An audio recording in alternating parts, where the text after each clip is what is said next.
With the 3-day holiday weekend coming up, I know probably a lot of people are having out-of-town guests come and visit for the weekend. I'm actually going out of town, but I'm taking food with me. And one of the things I'm taking is a quiche that I'll prepare one of the mornings over the weekend.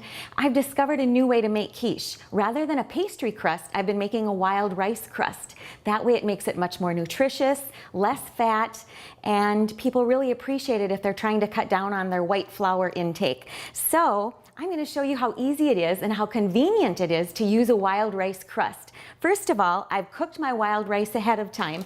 I just had it stored in the refrigerator, so you can do this a day or two ahead. Now, when it comes time to make the crust, I'm going to start with 1 egg, put the egg into a good-sized mixing bowl, and then just whisk it a little bit. I'm going to add a little bit of lemon juice for a little bit of some tang. And the egg, by the way, will help bind the wild rice crust together as it bakes in the oven. So this is about 2½ cups of cooked wild rice. Mix that up really well. And then I'm going to add some grated Parmesan cheese, about ½ cup, and some melted butter, about 3 tablespoons of melted butter. I'll add probably about a 1/4 teaspoon of black pepper and about a 1/4 teaspoon of salt. You can use any of your favorite fresh or dried herbs to flavor this crust. And I'm actually just going to put the whole leaves in there this time. And I like to just kind of scrape them right off the stem.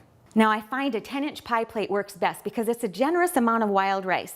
Just use a spoon, pat the wild rice crust into your pie plate, and then bake it for about 15 minutes in a 350-degree oven. That way it has a chance to get a little bit baked ahead before you put your quiche filling in there. Today though, I thought I would make some little individual crusts, and I'm just going to use them for a dinner. I'm going to maybe saute some zucchini, some garlic, maybe some onions and carrot, add a little fresh Parmesan, some fresh basil.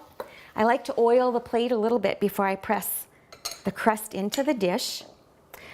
So if I wanted to make these the day ahead of time, all I'd have to do is bake these now for 15 minutes, let them cool, cover them up tight, and then on the evening of my dinner, I'll just finish baking them with some of the sauteed vegetables right inside.